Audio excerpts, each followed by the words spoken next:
Bonjour à tous. Le sel est un ingrédient que l'on retrouve partout dans notre alimentation. Il est utilisé pour rehausser le goût des plats, conserver les aliments et même dans certaines recettes traditionnelles. Pourtant, consommer trop de sel peut avoir des effets négatifs sur la santé. Pourquoi l'excès de sel est-il dangereux? Quels sont les risques et comment peut-on limiter sa consommation? Dans cette vidéo, je vais t'expliquer tout cela de manière simple et accessible. Avant de commencer, pense à t'abonner à la chaîne et à liker cette vidéo. Cela m'aide énormément et me permet de continuer à te proposer du contenu utile et intéressant. Le sel est principalement composé de chlorure de sodium, un élément dont notre corps a besoin pour fonctionner correctement. Il joue un rôle essentiel dans l'équilibre des fluides, la transmission des signaux nerveux et le bon fonctionnement des muscles. Cependant, lorsqu'il est consommé en excès, il peut devenir un véritable ennemi pour la santé. L'un des premiers dangers d'une consommation excessive de sel, c'est son impact sur la pression artérielle. En effet, lorsque l'on mange trop salé, le corps retient plus d'eau pour diluer le sel présent dans le sang. Cette rétention d'eau entraîne une augmentation du volume sanguin, ce qui met plus de pression sur les parois des vaisseaux. Alors à long terme, cette pression excessive peut favoriser l'hypertension artérielle, une condition qui augmente les risques de maladies cardiovasculaires comme les infarctus et les AVC. Mais ce n'est pas tout. Un excès de sel peut également avoir un effet néfaste sur les reins.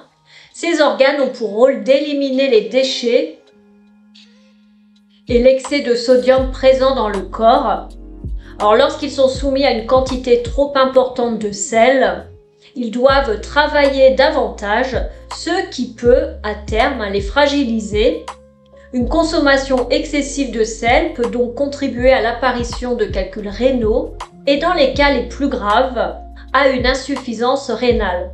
Alors le sel a aussi un impact sur la santé des os. Lorsque l'on consomme trop de sel, l'organisme compense en éliminant plus de calcium dans les urines. Or, le calcium est un minéral essentiel à la solidité des os. Une perte excessive de calcium peut donc affaiblir la structure osseuse et augmenter le risque d'ostéoporose, une maladie qui rend les os plus fragiles et plus sujets aux fractures.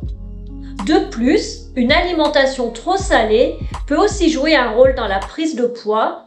Même si le sel ne contient pas de calories, il favorise la rétention d'eau, ce qui peut donner une sensation de gonflement et de lourdeur.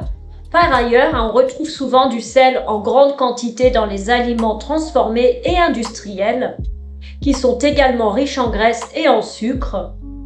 En consommant trop de sel, on a donc tendance à manger des aliments plus caloriques, ce qui peut favoriser le surpoids. Mais alors, comment peut-on réduire sa consommation de sel au quotidien? La première étape consiste à faire attention aux aliments transformés. En effet, la majeure partie du sel que nous consommons ne vient pas du sel de table que l'on ajoute nous-mêmes, mais plutôt des plats préparés, des charcuteries, des fromages et des snacks industriels.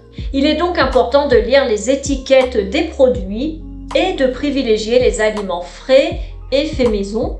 Ensuite, on peut aussi habituer progressivement son palais à des saveurs moins salées. Par exemple, au lieu de saler systématiquement ses plats, il est possible d'utiliser des épices, des herbes aromatiques ou du jus de citron pour rehausser le goût des aliments. Avec le temps, le besoin en sel diminue naturellement et on apprend à apprécier les saveurs plus subtiles. Enfin, il est conseillé de boire suffisamment d'eau. Une bonne hydratation aide les reins à éliminer l'excès de sodium et permet aussi de maintenir un équilibre sain dans l'organisme. Alors pour résumer, le sel est un élément indispensable au bon fonctionnement du corps, mais il devient dangereux lorsqu'il est consommé en excès. Il peut augmenter la pression artérielle, fragiliser les reins, affaiblir les os et favoriser la prise de poids. Heureusement, en adoptant de bonnes habitudes alimentaires, il est tout à fait possible de réduire sa consommation sans pour autant perdre le plaisir de manger. Et toi, fais-tu attention à ta consommation de sel? As-tu des astuces pour limiter le sel dans ton alimentation? N'hésite pas à partager ton expérience en commentaire.